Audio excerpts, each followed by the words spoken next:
विश्वविद्यालय कॉलेज मंगलूर से डॉक्टर नागरत्ना राव का आप सबको स्नेह भरा नमस्कार।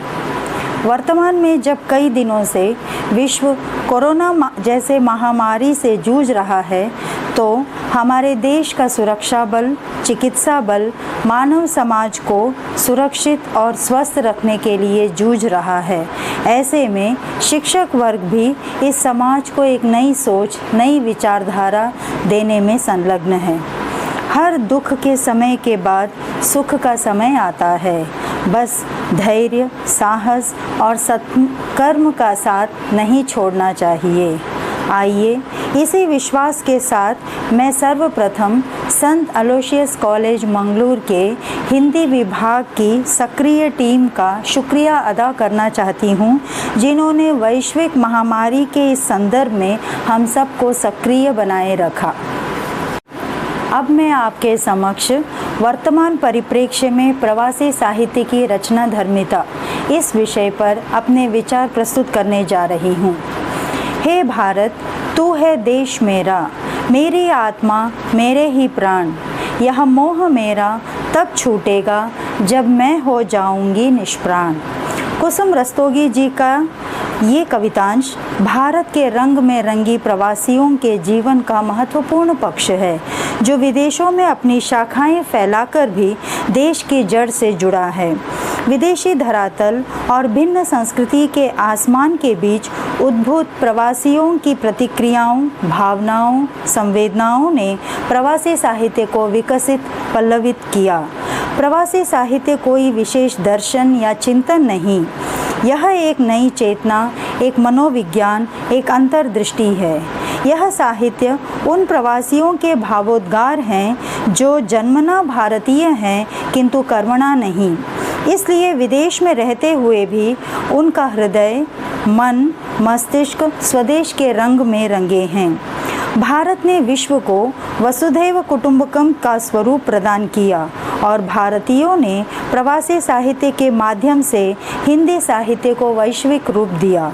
इस श्रृंखला में तुलसीकृत मानस से होते हुए राहुल सांकृत्यायन द्वारा रचित वोल्गा से गंगा तक शामिल है और वर्तमान में प्रवासी साहित्य के कैनवास के नीचे काफ़ी कुछ लिखा जा रहा है। इन प्रवासी साहित्यकारों ने दो संस्कृतियों को निकट लाकर समन्वयवादी प्रवृत्ति को प्रोत्साहन दिया। इनकी लेखन शैली, शब्द संस्कृति, संवेदना और सरोकार अन्य से भिन्न है, जिससे इन्हें एक नई दृष्टि, नई चेतना और नई उत्तेजना दी है। साहित्य में विविध सरोकारों की भांति प्रवासी साहित्य भी पनपा, पल्लवित हुआ। प्रवासी साहित्य की अभिव्यक्ति गद्य, पद्य सभी विधाओं में समान रूप से हुआ है। प्रवासी साहित्य की संवेदनात्मक रचना धर्मिता को 3 चरणों में समझा जा सकता है। इसका पहला चरण है जो भारतीय अपने देश को छोड़कर विदेश गए और विदेशी भूमि पर रहने पर उनकी जो अनुभूति है, उस अनुभूति का चित्रण। उसका दूसरा चरण है वहाँ जाने के बाद अपनी संस्कृति को छोड़ नई संस्कृति को अपनाना और इन दो संस्कृतियों के बीच का जो संघर्ष है वह उसका दूसरा चरण है। और उसका तीसरा चरण है अपनी एक नई पहचान बनाना, यानी कि जो अपने भारत देश से भी जुड़ी हो और विदेशी रंग में भी रंगी हो और दोनों का मिला जुला रूप से जो नई पहचान उनकी बनी है उसकी अभिव्यक्ति करना इस प्रवासी साहित्य का तीसरा चरण माना जा सकता है।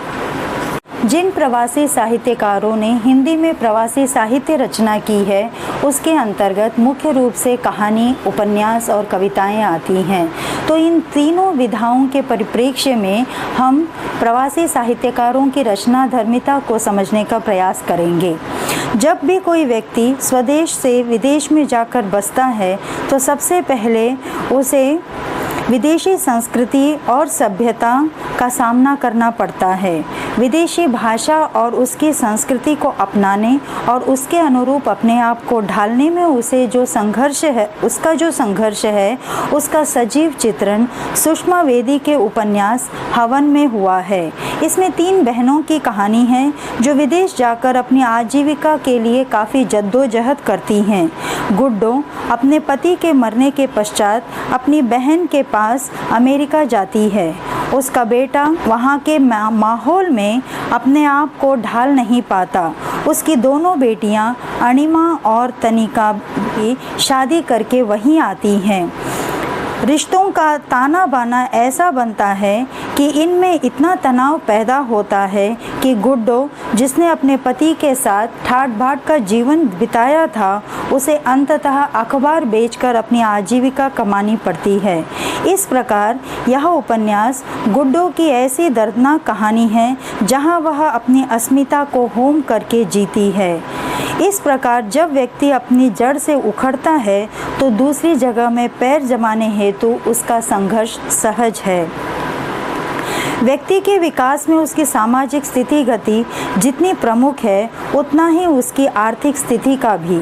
दुनिया में बहुत सारे लोग अपनी आर्थिक परिस्थिति को सुधारने हेतु अपना घर परिवार छोड़कर विदेश चले जाते हैं, वहां जाकर नए अवसर ढूंढते हैं, लेकिन दुर्भाग्यवश हर किसी को सही मौका नहीं मिल पाता है और कई लोग शोषण के शिकार होते हैं। इसी प्रकार सुषमा वेदी की एक कहानी है अवसान, जिसमें एक व्यक्ति का चित्रण है जो अपने मृतक मित्र के अंत्येष्टि के लिए चर्च जाता है और वहां जाकर वो मृतात्मा की मुक्ति के लिए गीता के कुछ श्लोकों का उच्चारण करता है। तब उसे लगता है कि यदि इस विदेशी भूमि पर मेरी भी मृत्यु हो गई तो यहाँ मेरी अंत्येष्टि कैसे होगी।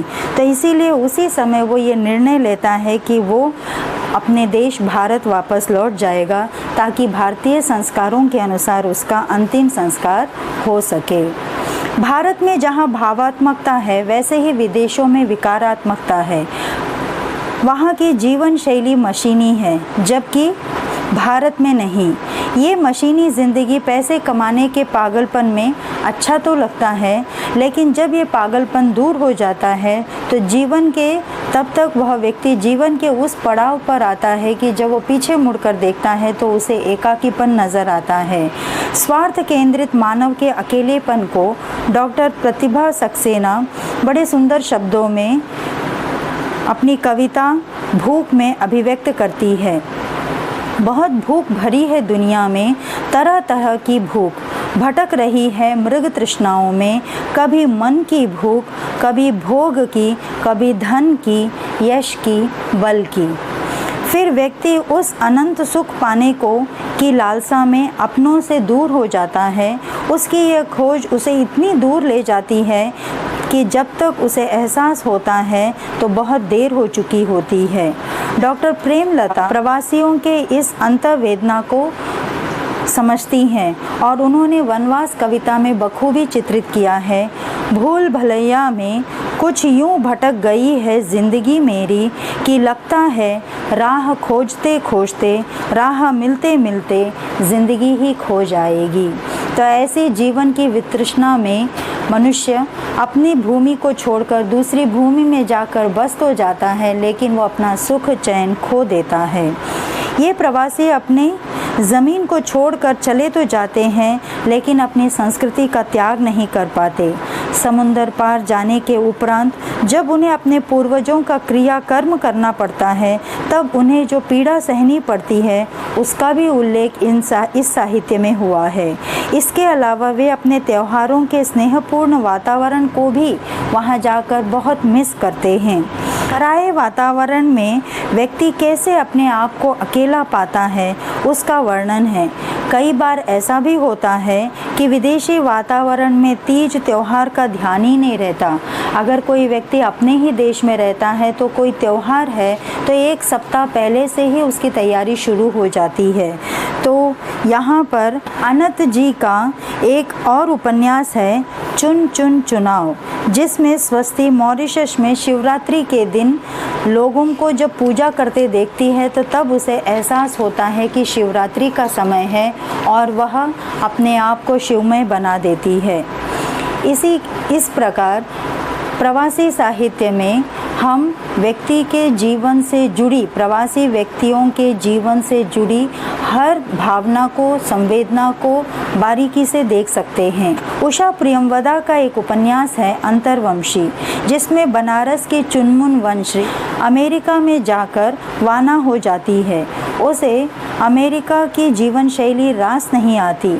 अमेरिका में आकर उसका नाम बदल जाता है, लेकिन वे अपने आप को बदल नहीं पाती। इसमें और एक पात्र है शिवेश, जो एक जूनियर असिस्टेंट है। वो ये सोचकर अमेरिका आया था कि वहाँ जाकर उसकी शीघ्र ही तरक्की हो जाएगी, लेकिन उसकी तरक्की नहीं होती और वह अनिश्चितता में रहता है।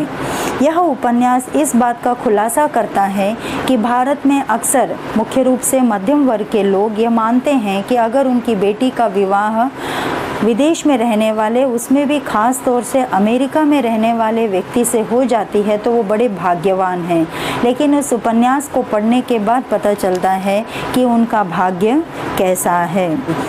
इसी श्रृंखला में उषा राजे सक्सेना, जो प्रवासी भारतीय हैं और भारत से अपार प्रेम करती हैं, उन्होंने भी जाकर विदेशों में देखा कि किस प्रकार नारी शोषण होता है। उषा राजे सक्सेना एक प्रवासी भारतीय हैं जो विदेश में रहती हैं और वो प्रवासी सशक्त साहित्यकार हैं। वे कहती हैं, प्रवासी रचनाकारों को अपने साहित्य को बरकरार रखने के लिए अपने कैनवस को और अधिक विशाल करना होगा। इसी संदर्भ में उषा राजे सक्सेना ने अपनी कविताओं के माध्यम से प्रवासी लोगों की चिंताओं, पीड़ाओं को व्यक्त किया है। मैं यहाँ पर उनका नारी शोषण से संबंधित कविता का उल्लेख करना चाहती हूँ। नारी शोषण, हम समझते हैं कि नारी का शोषण मुख्य रूप से भारत में ही अधिक होता है, लेकिन नारी तो नारी है, चाहे वो भारत की हो या विदेश की, हर जगह पर उसका शोषण समान रूप से होता है। तो उसी को लेकर लड़कियां नामक कविता में वो कहती हैं, क्या फ़र्क होता है हिंदुस्तान, पाकिस्तान और अफ़गानिस्तान में, जब उठाती है कोई सवाल अपने स्व का लड़कियां, तो कलम कर दी जाती हैं लड़कियां। तो ये है लड़कियों की स्थिति विश्व भर में। तो मानव चाहे किसी भी कारण से विश्व के किसी भी कोने में रहता हो, उसे हर जगह पर कोई न कोई दुख, यातना, वेदना, पीड़ा सहना ही पड़ता है।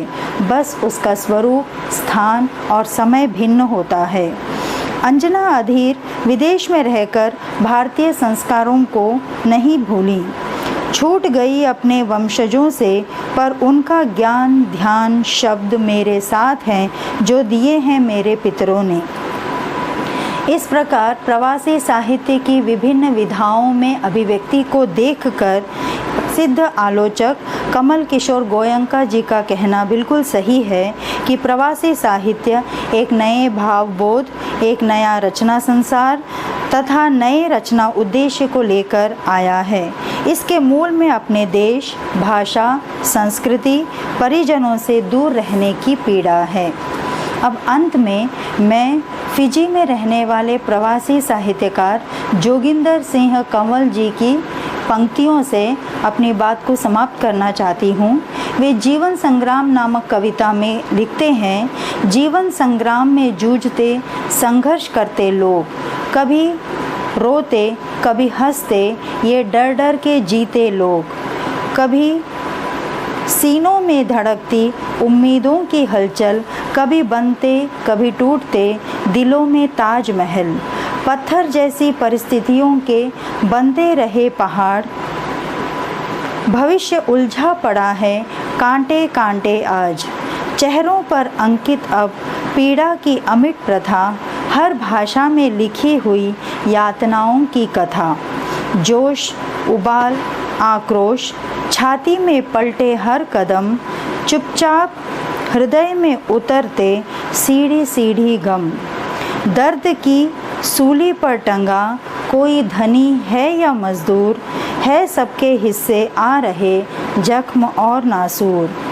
अंत में मैं इतना ही कहना चाहूँगी कि प्रवासी साहित्य एक संपन्न साहित्य है और इसकी एक अलग पहचान है, जिसने प्रवासी साहित्यकारों के अनुभवों, भावनाओं, संवेदनाओं से अपने आप को जोड़कर इस साहित्य को समृद्ध किया है।